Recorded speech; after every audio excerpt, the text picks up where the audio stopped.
Welcome to Mammals of Ontario Part B. We'll be continuing on with the remainder of our orders, including the Rodentia, Legomorpha, etc., as part of our remainder Mammals of Ontario module. Our first order are the Rodentia, which are a group characterized by a single pair of continuously growing incisors in each of the upper and lower jaws that must be kept short by gnawing. Think a beaver. Pale yellow-orange enamel on the front and soft denting on the back allows for teeth to stay razor sharp. About 40% of all mammal species are in fact rodents, and they are found in vast numbers on all continents except Antarctica. Now, our first group that we're going to look at, of course, are porcupine. So porcupines are characterized by having a very large, stout-bodied, with long, stiff quills and strands of modified hair. So some hairs are modified into quills. They have curved claws and rough soles and feet for climbing. It has a very small face and small ears, very short legs, and a thick, small tail. Very easily identified by most people in terms of its identifying characteristics.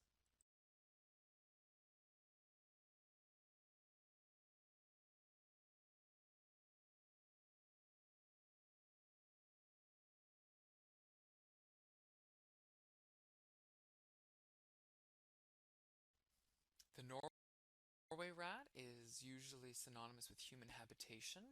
They are much larger than a mouse. They have relatively brown or reddish brown fur, or sometimes black with pale to yellowish fur. They have a long, round, tapered tail that is very sparsely covered with hair, and it's quite scaly. They have very prominent ears and are nocturnal. Brown to gray or nearly black, lacking a dark dorsal stripe. The flanks might be slightly yellowish or lighter. They're not bright white though. They've got a very pointed nose with many whiskers, long tapered tail, and uniform color. A deer mouse is very different. They've got very protruding black eyes, as you can see here in contrasting to the house mouse, larger ears than the house mouse, pointed nose, and very long whiskers. The tail is also bicolored, with dark on the top and light on the bottom. The fur is quite variable, anything from buffy yellow to dark brown. The southern red-backed vole is, not surprising its name, has a reddish brown appearance along the dorsal side of its body, along the back. The flanks are grayish or buff. The ears are relatively large, as you can see here. The eyes are relatively small, with a very short vole-like tail. A meadow vole is brown or blackish with gray below. They have very small black protruding eyes, small rounded ears. The top of the feet are blackish. The tail is about twice as long as the foot and significantly smaller than a mouse or a rat. The muskrat is one of our more aquatic rodentia. They are, of course, tawny brown to nearly black color. The flanks and sides are lighter color. They have a long, hairless, and scaly tail that is laterally compressed. So they are significantly smaller than a beaver, and notice they don't have the same tail structure. It's compressed laterally as opposed to the beaver, which is very long and lateral. The beaver, or the Castoridae, is one of our more recognizable animals. They have thick brown waterproof fur, which of course enables them to be very aquatic and make dams and lodges, etc., the things that they're known for, plus being on the nickel. Their tail is shaped like a paddle and of course is used for swimming and diving. They have the typical rodentia style teeth, large, constantly gnawing to ensure that they are growing at the correct rate. The Squiridae family, they are, of course, are squirrels, which typically have slender bodies and bushy tails and quite large eyes. In general, their hind limbs are longer than their forelimbs. The eastern gray squirrel is one of the very few mammalian species that can descend a tree head first. It does this by turning its feet so its claws on its hind paws are backwards and can grip the tree bark.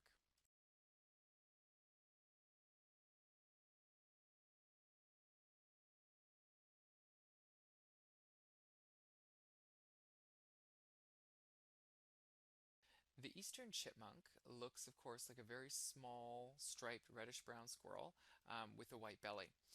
There are five dark stripes and several white ones, some of which spread from the head all the way down.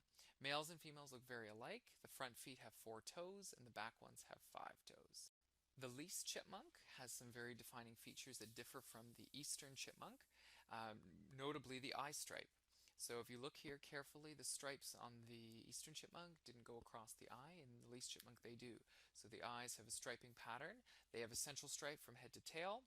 They have a longer tail, certainly longer than the eastern chipmunk, all of which can be used to contrast them from their cousins.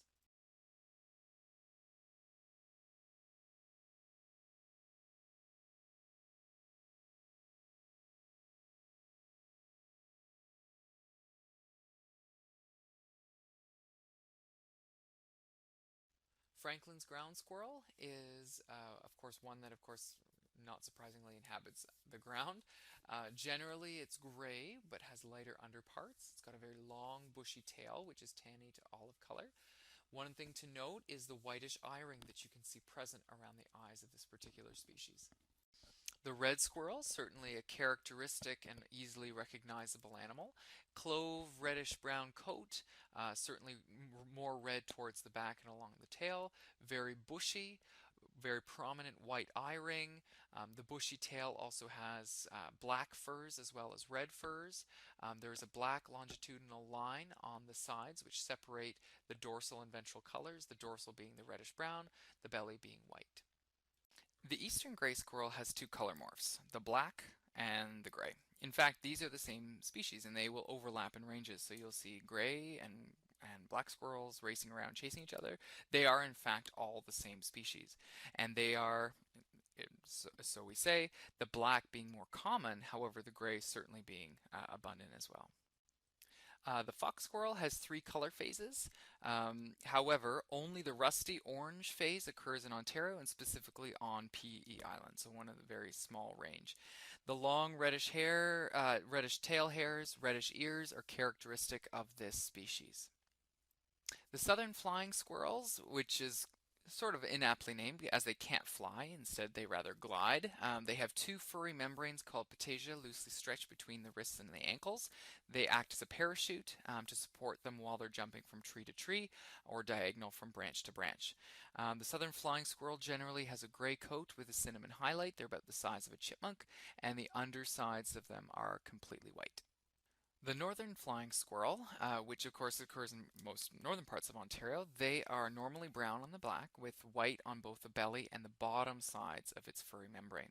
The belly hairs are not white to the base, sorry, as is the case with the southern flying species. The northern flying squirrel is equal in size to a red squirrel, so slightly larger than the southern flying squirrel species. The order Lagomorpha have two living families, one of which are the Leporidae, hares and rabbits, and the other which is the Ocotinidae, which are the picas. The Lagomorpha differ from rodents in the fact that they have four incisors in the upper jaw. Rodents, for example, only have two. They are almost completely herbivorous. Rodents which are mostly opportunistic in nature and will eat both meat and vegetation. The lagomorphs are completely herbivorous. The male scrotum is in front of the penis in lagomorphs, which is unlike rodents where it is in behind. The penis also contains no bone and there's no baculum, which is opposite of rodents where there is a baculum. Within the Leporidae, there are three species, the European hare, the snowshoe hare, and the eastern cottontail, which occur in Ontario. The European hare is very large. It's tawny to gray-brown. It does not turn white in winter. It has a very short tail, black on top and white below, and the ears, of course, proportionally to the body, are quite large compared to the other lagomorphs. The snowshoe hare has two color phases. In summer, the coat is rusty above with a crown of dark red on the head. The nape is relatively gray-brown with black tip ears. In the winter, the hair, of course, turns white, and the white, of course, is more able to camouflage in the snow. Notice the proportion of the ears to the body, significantly smaller comparative to the European hare. The eastern cottontail is the smallest within the three that we have studied. Pale buffy gray above, sometimes black grizzled hairs underneath. The tail is brown with a cottony white, hence the name. Notice the ear proportion is the smallest of the three lagomorphs. Also in mammals, there are the Chiroptera, which there are many different species of bats. The one that we're going to focus on is the little brown bat. The little brown bat has very little and color ranges from light to dark brown with very pale undersides. The tips of the hairs are glossy, giving the bat a relatively copper appearance. This is the only bat species that we will cover in this course, and it is the little brown bat.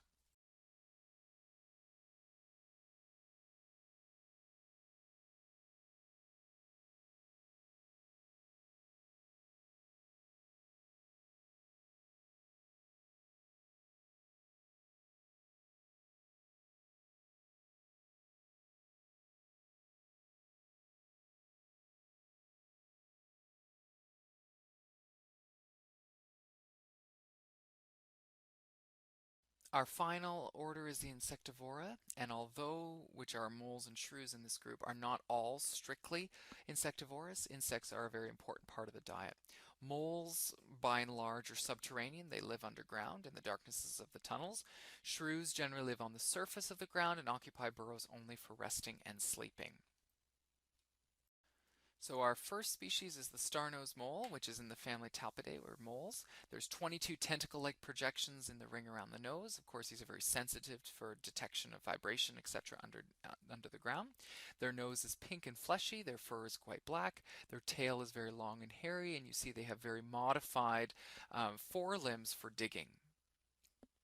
The water shrew, which is one of our two species of shrews, is quite a large shrew. It's got velvety black on the back and light brown to silver on the other side. It has slightly webbed between the third and fourth toes and a stiff fringe of hair around the hind feet. And last but not least, we have the northern short-tailed shrew. Quite a large shrew, uniformly gray in color all over, which differentiates itself from the water shrew, which is black on top with light silver on the bottom. It has a very, very short tail, much significantly shorter than the water shrew. It's also venomous, which is one of our only venomous mammals in Canada.